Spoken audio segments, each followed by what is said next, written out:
encontrar después del domingo que estuvo muy asistido. Y ahora, hermanos, también estamos conscientes de que la palabra de Dios en nosotros debe producir un efecto positivo. Vamos a meditar unos momentos en el libro de Miqueas. Todos busquen en sus Biblias, en sus dispositivos, Miqueas capítulo 4. Vamos a leer a partir del verso 1 hasta el verso 8. Trataremos de leer esta porción unidos en el nombre del Señor Jesús. Miqueas 4. Acontecerá en los postreros tiempos que el monte de la casa de Jehová será establecido por cabecera de montes y más alto que los collados, y correrán a él los pueblos. Vendrán muchas naciones y dirán: venid y subamos al monte de Jehová, a la casa del Dios de Jacob, y nos enseñará en sus caminos, y andaremos por sus veredas. Porque de Sión saldrá la ley, y de Jerusalén la palabra de Jehová. Y él juzgará entre muchos pueblos, y corregirá a naciones poderosas hasta muy lejos. Y martillarán sus espadas para asadones, y sus lanzas para hoces. No alzará espada nación contra nación, ni se ensayarán más para la guerra. Y se sentará cada uno debajo de su vid y debajo de su higuera, y no habrá quien los amedrente, porque la boca de Jehová de los ejércitos lo ha hablado. Aunque todos los pueblos anden cada uno en el nombre de su Dios, nosotros con todo andaremos en el nombre de Jehová nuestro Dios, eternamente y para siempre. En aquel día, dice Jehová, juntaré la que cojea y recogeré la descarriada, y a la que afligí, y pondré a la coja como remanente, y a la descarriada como nación robusta. Y Jehová reinará sobre ellos en el monte de Sión desde ahora y para siempre. Y tú, oh torre del rebaño, fortaleza de la hija de Sión, hasta ti vendrá el señorío primero, el reino de la hija de Jerusalén. Amén. Bendito Señor que estás en los cielos. Una vez más pedimos tu asistencia. Pedimos el poder de tu Espíritu Santo en nuestras vidas. Estamos dispuestos aquí, Señor, levantando el alma, elevando el corazón a ti. Permítenos, Señor, alcanzar la gracia, que esta palabra se haga viva en mi corazón, en el corazón de los oyentes, de todas las personas que han de escuchar o están escuchando este mensaje. Ruego que así sea. Bendito Padre, en el nombre glorioso de Jesús. Amén. El tema de hoy, el reino venidero. Aquí se habla de un reino venidero, de un reino a futuro, de algo que todavía no ha acontecido. Estas palabras son proféticas. Este profeta Miqueas es uno de los profetas menores. ¿Por qué se habla de profetas menores y profetas mayores? Porque los profetas menores, sus profecías son cortas, son pequeñas. Sus libros, algunos de ellos constan solo de un capítulo, 2 capítulos, 3, 10, 8, dependiendo. Y los profetas mayores tienen una profecía más extensa, como Isaías, que tiene 66 capítulos. Ezequiel, que tiene también un buen número de capítulos. Aunque Daniel tiene 12, pero se le concede el nombre de profeta mayor por la trascendencia que tuvo en estar en Babilonia con el imperio babilónico y también con el imperio persa. Miqueas profetizó hace ya muchos años. Puedo decir que Miqueas prácticamente fue contemporáneo de Isaías. Lo que no sabemos es si se codearon, si se hablaron, si tuvieron amistad, no sabemos. Pero Miqueas profetizó entre los años 740 al año 697 antes de Jesucristo. Y a él le tocó profetizar durante los reinados de 3 reyes de Judá, el rey Jotán, Acaz y el rey Ezequías. Así que estos reyes conocieron a este profeta Miqueas. Pero ¿qué nos dice aquí? Nos dice que hay un reino que viene, como lo predijeron los profetas, como lo anunció también nuestro Señor y como lo predicaron los apóstoles. Un reino como este mundo jamás lo ha conocido.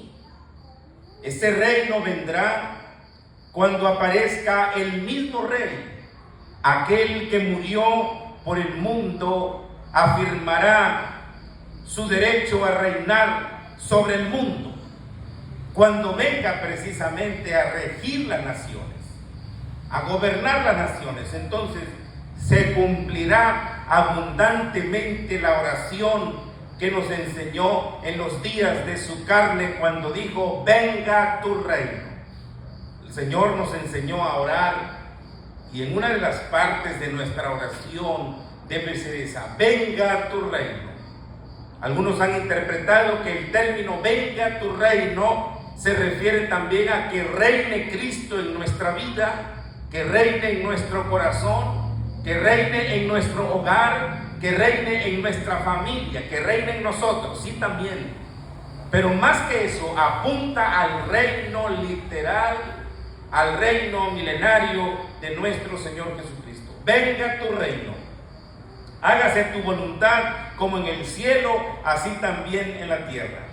Hermanos, el reino que viene, el reino de Cristo, no es de este mundo. Por eso le dijo a Pilato con claridad: mi reino no es de este mundo. Pilato se sorprendió cuando escuchó esas palabras: mi reino no es de este mundo. Nunca, hermanos, podrán surgir de las actuales condiciones de este mundo un reino semejante. Este reino tiene que venir de Dios y tiene que venir con Dios, nuestro Salvador, y entonces aparecerá, como ya lo sabemos, con poder y gran gloria. ¿Qué vemos en este tema, el reino venidero? Hermanos, Jesús como rey volverá. ¿Cómo apareció la primera vez? Apareció como profeta en el río Jordán, cuando fue bautizado por Juan el Bautista. Aparece ahora como sacerdote se presenta en este preciso instante en la presencia de Dios a favor de cada uno de nosotros, porque es nuestro intercesor. Pero como rey ha de volver, como rey ha de aparecer, y entonces llegará a su conclusión la gran obra que dijo que hará, llevando al mundo al sometimiento, llevando al mundo a que se someta a su voluntad, y entonces su pueblo redimido compartirá su honra y su gloria. ¿Cuántos lo creen, hermanos? Apocalipsis capítulo 5, versículo 10 dice: y nos has hecho para nuestro Dios. ¿Qué nos ha hecho? Reyes y sacerdotes, y reinaremos sobre la tierra. ¿Ve esa parte de Apocalipsis 5:10? Y nos has hecho para nuestro Dios reyes y sacerdotes, y reinaremos sobre la tierra. Esto es algo, hermanos, de la ganancia que nos ha de ser traída en esa manifestación, en esa revelación de Jesucristo.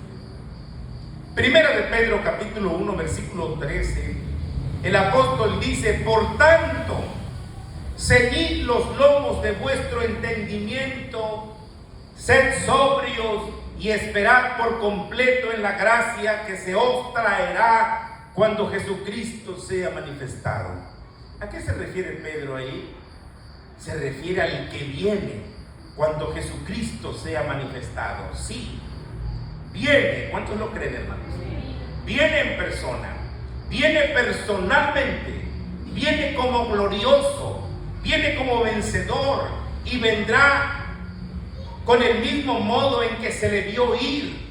Lo testifica Hechos 1:11. Esa parte del versículo 11 dice, este mismo Jesús. Como dándonos a entender, no otro. Hechos 1:11. Este mismo Jesús que ha sido tomado de vosotros al cielo, así vendrá como le habéis visto ir al cielo. Entonces, amados hermanos, en esta primera idea, Jesús volverá como rey. Se predica, actualmente se predica que el Señor regresa, que el Señor volverá, que el Señor vendrá otra vez, pero no con relación al pecado. No vendrá a perdonar, no vendrá a salvar, pero Él es el Salvador, pero no vendrá a salvar. Él es el perdonador, pero no vendrá a perdonar, no vendrá a rescatar, aunque Él es el que rescata del hoyo tu vida. Entonces, ¿a qué viene? A juzgar, viene a reinar, viene a gobernar, viene a regir con vara de hierro. Así es que viene como rey volverá. No pensemos que vendrá débil, no pensemos que vendrá como la primera vez, pequeño, inofensivo, que necesitaba cuidado, necesitaba protección, necesitaba seguridad. No vendrá así. Pero surge una pregunta, hermanos, porque mire, Miqueas al expresar sus palabras, sus profecías, dice, acontecerá en los postreros tiempos. Eso que está diciendo Miqueas, que en el monte de la casa de Jehová será establecido por cabecera de montes y más alto que los collados, y correrán a él los pueblos. ¿Qué está diciendo esa parte? Está hablando de los montes y de un monte principal. Los montes son reinos, los montes son poderíos, pero habla de un monte. Aquí dice específicamente que el monte de la casa de Jehová, es decir, el reino de Cristo, será establecido por cabecera de montes. ¿Cómo lleva Cristo la cabeza en todo? Cristo es la cabeza de la iglesia, ¿no es así, hermano? Cristo, aparte de ser cabeza de la iglesia, es cabeza de todo varón. Cristo es el principal, y aquí está hablando que será la cabecera de montes, y más alto que los collados, que los cerros, que las montañas, y correrán a él, vendrán a él los pueblos, vendrán muchas naciones, dice el verso 2. Eso no ha sucedido, eso no ha acontecido ni en la época de David, ni en la época de Salomón, que fue un reino tan grande y tan próspero.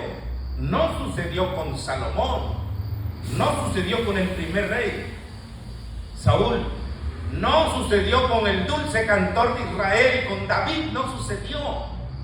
No sucedió tampoco la primera vez que el Señor vino a esta tierra. No fue así como llegó el Señor como rey para gobernar. Llegó manso y humilde, ya lo sabemos. ¿Cuándo viene este reino, hermanos? Es una interesante pregunta. Dice Miqueas, acontecerá en los postreros tiempos. En los postreros tiempos. Podría pensar, no los postreros tiempos, no de la historia del mundo, cuando ya se vaya a terminar el mundo, no, sino de esta edad presente que nos ha tocado.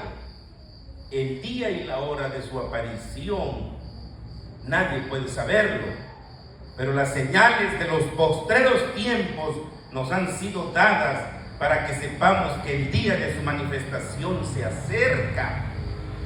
Se nos asegura que en los días postreros vendrán tiempos peligrosos. Estos últimos días serán peligrosos, arriesgados, involucrando riesgos terribles. Entonces habrá señales en el sol, en la luna, en las estrellas y aún en la tierra, angustias de gentes confundidas a causa del bramido del mar y de las olas, desfalleciendo los hombres por el temor y la expectación de las cosas que sobrevendrán en la tierra, porque las potencias de los cielos serán conmovidas. Entonces verán al Hijo del Hombre que vendrá en una nube con poder y gran gloria. Evangelio de Lucas capítulo 21, 25 al 28, citado. Entonces, ¿están o no en nosotros estas señales? Sí están estas señales. Muchos de estos dolores han estado siempre con la humanidad desde el primer siglo. Pero en estos últimos días se transforman en señales. Por tanto, el mundo no tiene remedio para sus propias dolencias, no los tiene. Estas señales no son otra cosa, hermanos, más que señales de peligro. Las características de su reinado, como son reveladas en esta profecía, dice Miqueas, que dirán las naciones: venid, subamos al monte de Jehová. Verso 2, a la casa del Dios de Jacob, y nos enseñará en sus caminos, y andaremos por sus veredas. Y específicamente dice, porque de Sión, Sión es Jerusalén, porque de Sión saldrá la ley. Y luego dice, y de Jerusalén la palabra de Jehová. Se está diciendo, hermanos, que estará su gobierno, su reinado, estará centrado en Jerusalén. ¿En la actual Jerusalén? Sí, en Jerusalén. Pero Jerusalén no tiene mar. Así es. Jerusalén no tiene puerto. Jerusalén no es una ciudad como las grandes metrópolis. Jerusalén no es una ciudad como las ciudades modernas. De hecho, la vieja Jerusalén tiene callejuelas, callejones. Vemos en fotografías a Jerusalén y no vemos que Jerusalén sea un atractivo. Pero a pesar de que no es así un atractivo, hay mucho turismo en Jerusalén por la historia de Jerusalén. Nada más y nada menos porque es la ciudad de Dios, porque es la ciudad donde muere el Salvador, porque es el lugar donde es juzgado el Señor por todos nuestros pecados. No solo por eso, sino porque fue fundada por un hombre llamado David, que antes ese pueblo o esa ciudad pertenecía a los jebuseos. Pues sí, efectivamente, de ahí viene la palabra Jerusalén. Jerusalén, Shalem, que es ciudad de los jebuseos, pero ciudad de paz, cosa que no ha tenido Jerusalén. Jerusalén no ha tenido paz, no ha tenido tranquilidad desde que fue fundada por los jebuseos y luego conquistada por David. Y recientes historias nos hablan también como después de la muerte del Señor Jesús en el año 70, cuando fue destruida.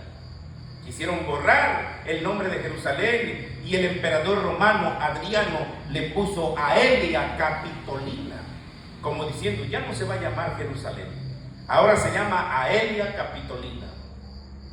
Pero resurgió otra vez el nombre Jerusalén.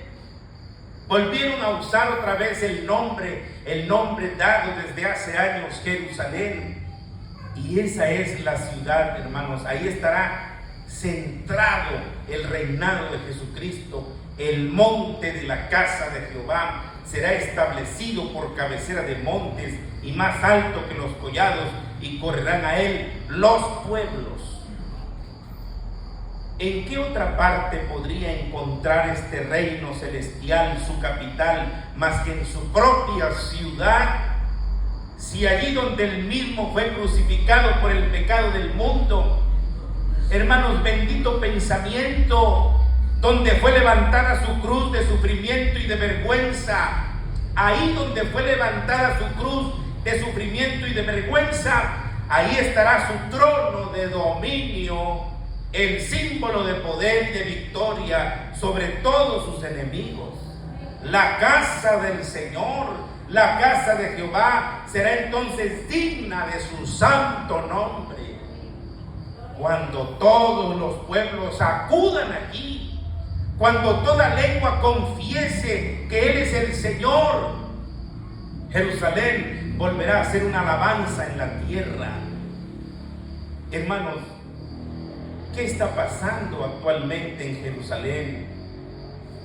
Bueno, hay conflictos, hay divisiones. Cuando vemos el lugar sagrado donde se cree que estuvo el templo, el lugar está dividido. Por un lado están los cristianos católicos, que no representan a todos los cristianos, pero dicen representamos a los cristianos. Por otro lado están los musulmanes con su mezquita, la mezquita de Omar, y otra mezquita que está cerca de la mezquita de Omar. Y así podemos ver también sinagogas judías. Entonces están los judíos, los musulmanes, los cristianos. También he sabido que hay templos evangélicos en Jerusalén, no de renombre como los lugares visitados turísticos, pero sí existen. Entonces, hermanos, el reinado de Cristo será universal, porque dice, vendrán muchas naciones, profetiza Miqueas.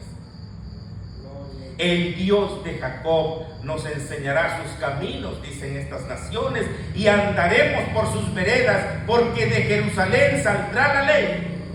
Es decir, de Jerusalén saldrá la palabra de Jehová. Los paganos les serán dados como su heredad, y las más remotas partes de la tierra como su posesión. El Salmo 2, en su versículo 8, hablando el Padre familiarmente al Hijo, el Padre le dice al Hijo, pídeme. Seguro que el Hijo le pedirá, pero dice, pídeme y te daré. Salmo 2:8, pídeme y te daré por herencia las naciones, y como posesión tuya los confines de la tierra. Entonces interpretamos el versículo 8. ¿Quién es el único digno? ¿Quién es el único merecedor de pedirle a Dios las naciones como herencia? Jesucristo. ¿Quién es el único merecedor de pedirle a Dios las naciones como posesión suya y los confines de la tierra? Jesucristo. Claro que sí. Aquel que fue colgado en una cruz tendrá entonces a todo un mundo inclinándose delante de Él, con temor, pero no temor reverente, sino temor de miedo. Con temor y temblor las personas se inclinarán ante Él, porque Él es Rey de reyes y Señor de señores. Hermanos, ese reino será universal, pero también veamos que será pacífico. Él juzgará desde luego, Él reprenderá, está diciendo Miqueas, a esas naciones. Forjará entonces sus espadas en rejas de arado, no levantarán espada más, ni emprenderán más la guerra. Se terminará la guerra. Todavía no está ese reino instalado, porque hay guerra, porque hay rumores de guerras, pero aquí profetiza Miqueas que no habrá guerra. Entonces aquellas espadas, aquel armamento se utilizará para convertir rejas, para hacer rejas de arado, para hacer utensilios para la labranza, y no se levantarán más con espada y con guerra. Qué liberación, hermanos, para un mundo que ahora yace en el maligno. Su nombre será príncipe de paz, y el gobierno será sobre su hombro, como dice Isaías 9:6. Anoche que nos estaba predicando nuestro hermano Jonathan, nos decía claramente que el mundo entero está bajo el maligno, y es cierto, porque lo dice la Biblia. El mundo entero está bajo el maligno. Pero en aquel día, el príncipe de este mundo que ahora opera en los hijos de desobediencia será anulado, será encarcelado, será capturado. Porque un ángel, dice Apocalipsis capítulo 20, que un ángel baja del cielo con una cadena en la mano y prende al dragón, la serpiente antigua, y lo encierra en un calabozo por 1000 años. Y ahí estará atado. No pensemos que en el momento que el diablo será capturado es porque esté noqueado y porque ya no sepa cómo hacerle, sino porque se tiene que cumplir esa profecía. Él tiene una carrera, él tiene un camino que recorrer. Increíblemente, él hace la voluntad de Dios, porque hay personas que no creen en eso. Pero el diablo hace la voluntad de Dios porque tiene un camino trazado, tiene una carrera trazada, y así va caminando hasta el final, hasta cuando llegue a estar en la presencia del juez supremo, que le dará cuentas, y entonces será castigado en el lago de fuego y azufre, que es la muerte segunda. Hermanos, ese reino será abundantemente próspero. ¿Por qué lo digo? Porque Miqueas expresa en el versículo 4 que se sentará cada uno debajo de su vid y debajo de su higuera, y no habrá quien los amedrente, no habrá quien los espante, no habrá quien les quite la paz. Sin temor de bandidaje, no habrá bandidos, ni tampoco habrá temor de pestilencia, no habrá temor de sequía, porque el desierto y el páramo dice que florecerán como la rosa, florecerán abundantemente. La tierra seca se volverá un estanque y el sequedal en manantiales de agua. ¿Qué pasará entonces? Habrá gozo y alegría, y huirán la tristeza y el gemido.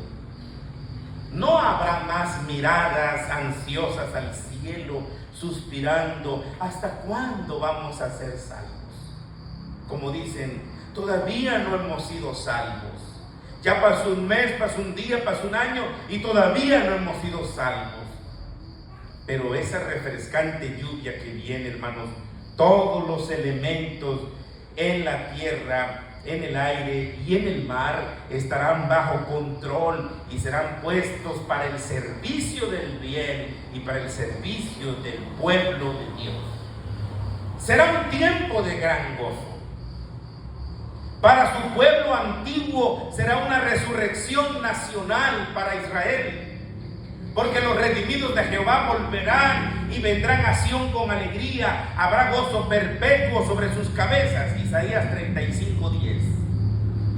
Miqueas nos está diciendo: en aquel día, dice Jehová, reuniré la que cojea y recogeré la descarriada y a la que afligí, y pondré a la coja como remanente y a la descarriada como nación robusta, y Jehová reinará sobre ellos en el monte de Sión desde ahora y para siempre. Eso lo dice el verso 6, verso 7. Qué reunión para este pueblo cojeante, esparcido y afligido. Verdaderamente su restauración será como vida entre los muertos.